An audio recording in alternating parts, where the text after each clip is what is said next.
The elegant dining room of Le Maison buzzed with carefully curated success. Crystal glasses clinked, designer labels gleamed, and my family's particular brand of passive-aggressive pride filled the air. My father's 60th birthday celebration was exactly what you'd expect from the Petersons, perfectly orchestrated wealth with a side of subtle superiority.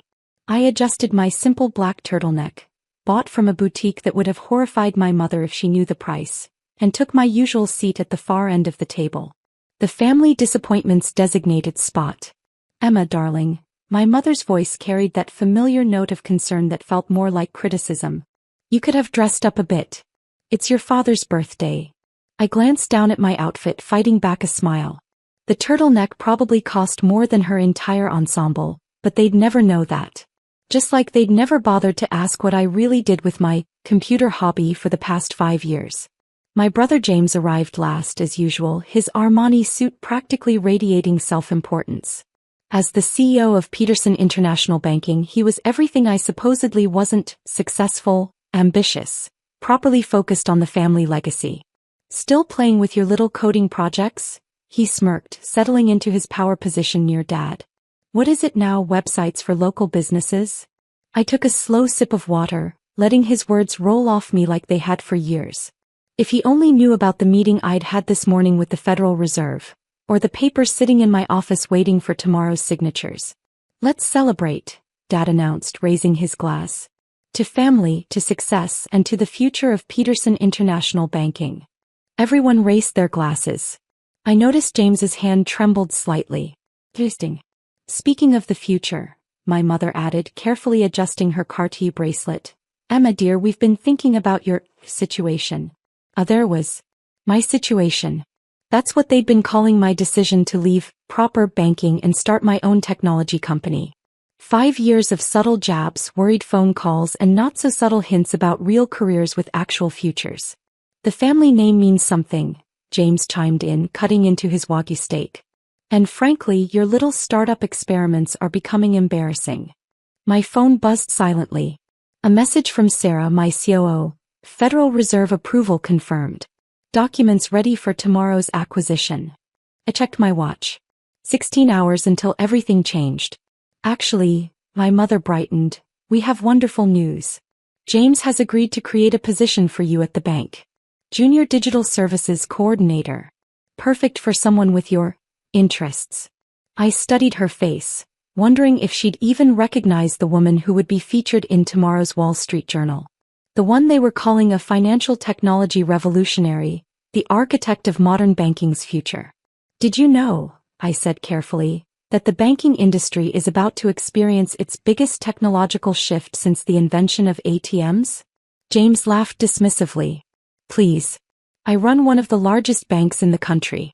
I think I'd know about any major industry changes. My phone buzzed again. Sarah, Peterson International's stock down 3% in after-hours trading. They're starting to notice the liquidity issues. The digital revolution is coming, I continued softly. Banks that don't adapt won't survive. And I suppose your little coding projects will save us all? James sneered, but I caught the flash of worry in his eyes. Emma, Dad leaned forward, we're trying to help. This position James is offering, it's a chance to be part of something real. I thought about the documents waiting in my office. About how real their help would seem tomorrow. Something real, I repeated quietly. Like Peterson International's current liquidity ratio? James's fork clattered against his plate. What did you say? Nothing, I smiled, standing smoothly. I should head out. Early meeting tomorrow. Sit down, Mom commanded. We haven't finished discussing your future. Actually, I gathered my things. I think tomorrow will explain my future better than I ever could. What's that supposed to mean? James demanded, his voice carrying an edge of panic. But I was already walking away, leaving them to their expensive wines and comfortable assumptions. In 16 hours, they'd learn exactly what I'd built while they were busy dismissing me. The next morning dawned crisp and clear. I sat in my real office, not the small shared workspace they assumed I used, but the entire top floor of the gleaming Atlas Tower downtown. Sarah brought in the morning's market reports. Peterson International's stock down another 5% in pre-market trading, she noted. They're definitely feeling the squeeze. I nodded, reviewing the final acquisition documents. 5 years of careful planning, of letting them underestimate me, had led to this moment. Ms. Peterson, my assistant's voice came through the intercom. The Federal Reserve representatives are here for the signing. I stood, smoothing my black turtleneck. Show them in. And Sarah? Make sure the Peterson International board members have arrived downstairs. They're all here, she smiled. Including your brother. He looks nervous. He should be, I murmured, watching the city wake up through my wall of windows. He's about to learn why you should never underestimate the quiet one in the family. The Federal Reserve officials filed in, followed by my legal team. The documents were laid out, each page representing another piece of the trap I'd carefully laid while playing the role of family disappointment. My phone buzzed, a message from James. Emergency board meeting at Peterson International. Major liquidity crisis. Where did all our digital assets go? I smiled, slipping the phone into my pocket. He'd find out soon enough exactly where they went. And exactly who now controlled his precious bank's future. Because sometimes the best revenge isn't in proving people wrong. It's in letting them discover just how right you've been all along. And I was about to be very, very right. The aftermath hit like a controlled demolition. As I signed the final document transferring control of Peterson International's digital infrastructure to my company, Quantum Core Technologies, the financial world exploded. 47 missed calls from James. 31 from Mom. 52 from Dad. 186 text messages and counting. I sat in my office watching the morning news coverage flood every financial channel while Sarah brought in the latest reports. Tech genius Emma Peterson revolutionizes banking. Quantum Core's digital banking platform becomes industry standard. Peterson International faces crisis as sister company takes control. Your brothers tried to enter the building 4 times, Sarah reported, setting down my coffee. Security had to threaten him with trespassing charges. I picked up my phone to read the latest message from James. What have you done? This is impossible. Our digital infrastructure. Everything's locked. The whole system's running through your servers. Then from Mom. Darling, we're all so shocked. Why didn't you tell us? The ladies at the club are calling you a visionary. Dad's message was shorter. How long have you been planning this? I set the phone down and turned to the wall of screens displaying real-time data from every major bank in the country. All of them now dependent on Quantum Core's revolutionary blockchain banking platform. The same platform James had dismissed as my little coding project. Miss Peterson, my assistant's voice came through the intercom. The Peterson International Board has requested an emergency meeting. They're insistent. I checked the market data. Peterson International's stock had plummeted 30% since opening. Their digital banking services, now controlled by Quantum Core, were the only thing keeping them from complete collapse. Send them up, I said. And Sarah, bring in the integration proposal. The board members filed in looking shell-shocked. James entered last, his perfect suit wrinkled, his usual arrogance replaced by barely controlled panic. What did you do? He demanded. How did you get control of our entire digital infrastructure? I turned my laptop screen toward them, showing a simple document dated 5 years ago. Remember when you asked me to look over the bank's new digital services contract? The one you couldn't be bothered to understand because it was just computer stuff? His face paled. That was a standard service agreement. No, I corrected. That was a master service agreement giving Quantum Core complete control over your digital banking platform. You signed it yourself, James. You just never bothered to read what your disappointing sister put in front of you. This is illegal, he sputtered. We'll sue. On what grounds? I stood, walking to my wall of windows. Everything was properly disclosed, properly signed, properly filed. You just didn't think your little sister's coding projects were worth your attention. The board chairman cleared his throat. Miss Peterson, what exactly do you want? I turned back to face them. Integration. Peterson International becomes part of Quantum Core's global banking network. You keep your name, your basic operations, but your digital services, which account for 80% of modern banking, run through us. Or, James whispered, or you try to rebuild your entire digital infrastructure from scratch. while your competitors all use our superior platform, while your stock continues to plummet, while your clients move to banks that can offer modern services. My phone buzzed, a message from Dad. We need to talk. Family dinner tonight. I showed the message to James. Interesting how quickly playing with computers becomes a serious business discussion when billions are at stake. The board members shifted uncomfortably. They'd all seen the morning's market data. The papers are ready, I nodded to Sarah, who distributed folders to each board member. Full integration. Fair terms. Or you can try to survive in a digital world without digital infrastructure. You planned this, James accused. All those years playing the quiet disappointment. No, I corrected. I built something revolutionary. You just never bothered to notice because it didn't fit your idea of success. As the board members reviewed the documents, my mother's latest text flashed on my phone. Darling, the Peterson Women's Charity Board would love to have you speak at next month's gala. Theme: Women in Technology. Perfect timing. I smiled wryly. Amazing how quickly embarrassing hobby became visionary leadership when the numbers got big enough. The terms are fair, the board chairman finally said. More than fair considering our position. Sign, James said quietly, looking older than I'd ever seen him. We don't have a choice. As the papers were signed, Sarah brought in the latest market reports. Quantum Core's stock had soared another 40%. Every major bank in the country was calling about our platform. Welcome to the future of banking, I said as the board members filed out. The one you couldn't see coming because you were too busy looking down on it. James lingered behind, staring at the empire I'd built while he was busy mocking my career choices. The family dinner tonight, he said. Will you come? I looked at him thoughtfully. Will you be ready to actually listen this time? He nodded slowly, humbled at last. I think we all will. The rest of the day passed in a blur of press conferences and integration meetings. By evening, Peterson International was officially part of Quantum Core's network, their stock stabilizing on the news. As I prepared to leave for the family dinner, Sarah brought in one last report.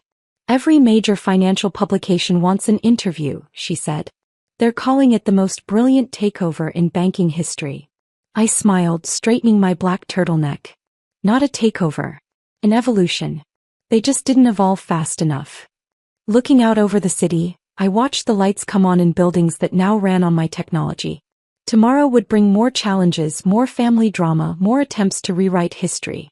But for now I was exactly where I needed to be. Because sometimes success isn't about proving your family wrong. It's about being so right that they have no choice but to admit they were wrong. The family dinner that evening was nothing like my father's birthday celebration.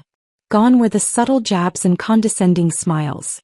Instead, a heavy silence filled our private room at Le Maison as my family struggled to reconcile their narrative about me with the reality of what I'd built. The caviar is excellent, Mom said weakly, trying to maintain some semblance of normalcy. Though I suppose you could buy the entire restaurant now.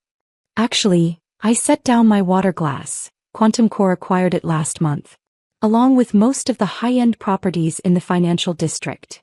James choked on his wine. What else do you own that we don't know about?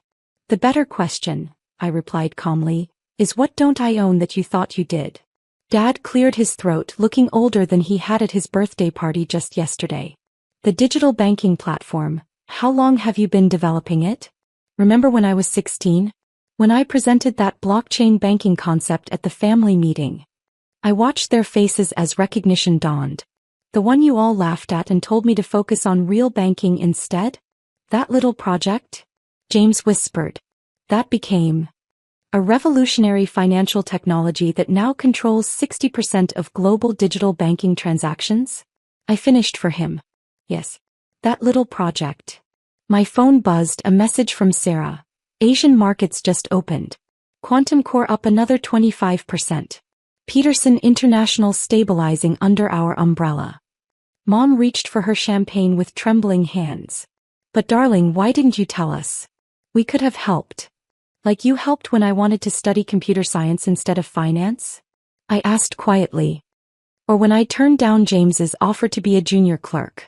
Or yesterday, when you were all so concerned about my situation? The silence that followed was deafening. We were wrong, Dad said finally, his voice carrying the weight of years of dismissal. We were so focused on traditional banking that we couldn't see the future when it was right in front of us. No, I corrected gently. You couldn't see me. Because I didn't fit your definition of success. James stared into his wine glass. The integration team found something today. In the digital archives. Every major innovation Peterson International claimed in the past 5 years came from the service agreement you signed with my little startup. I nodded. Every digital advancement that kept the bank relevant? That was me, quietly modernizing our family legacy while you took the credit. And now? Mom asked hesitantly. What happens to the Peterson name? I pulled out my tablet, bringing up Quantum Core's latest market valuation. The Peterson name stays.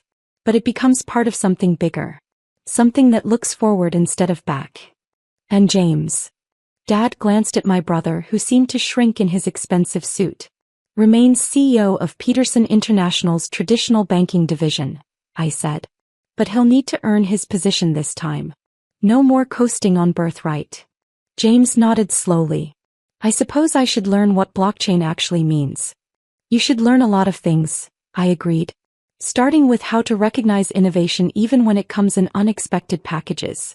My phone buzzed again. The Wall Street Journal wanted an interview for their Innovators Who Changed Finance series. The working title, The Quiet Revolutionary, How Emma Peterson Transformed Banking While Her Family Wasn't Looking. There's something else you should know, I said, setting down my phone. Quantum Core isn't just about banking. Tomorrow we announce our expansion into artificial intelligence and quantum computing.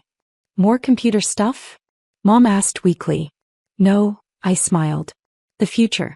The question is, are you ready to be part of it this time? The next few months transformed everything. Peterson International thrived under Quantum Core's umbrella, with James actually learning the technology he'd once dismissed. Mom stopped arranging suitable marriages and started arranging tech innovation panels. Dad, finally retiring for real, admitted that his greatest legacy wasn't the bank he'd built, but the daughter he'd underestimated. 6 months later, I stood in my office reviewing the latest global expansion plans. The Peterson International building, now just one small part of my larger empire, had been renovated into a cutting-edge tech hub. On my wall hung 3 items. The blockchain banking concept I'd presented at 16, the service agreement James had signed without reading, and a simple black turtleneck, the one from that last family dinner. My phone buzzed, a message about tomorrow's World Economic Forum keynote speech. The topic? The power of being underestimated, how innovation thrives in the shadows of doubt. I smiled, remembering all those family meetings where they'd ignored my ideas, dismissed my vision, relegated me to the far end of the table. They never noticed that the quiet one they called a disappointment was actually building the future. Their mistake. My triumph. Because sometimes success isn't about proving your family wrong. It's about being so undeniably right that they have no choice but to see you clearly at last. And as I looked out over my city, watching the lights come on in buildings that now ran on my technology, I knew this was just the beginning. The quiet revolution I'd started in banking was spreading to every industry, every sector, every corner of the global economy. They'd called me a disappointment at my father's birthday. Now they called me a visionary. But I was still the same person, still focused, still innovative, still quietly building the future while others talked about the past. Because that's the thing about real success. It doesn't need anyone's permission to change the world. It just needs someone brave enough to be underestimated until the perfect moment to prove everyone wrong.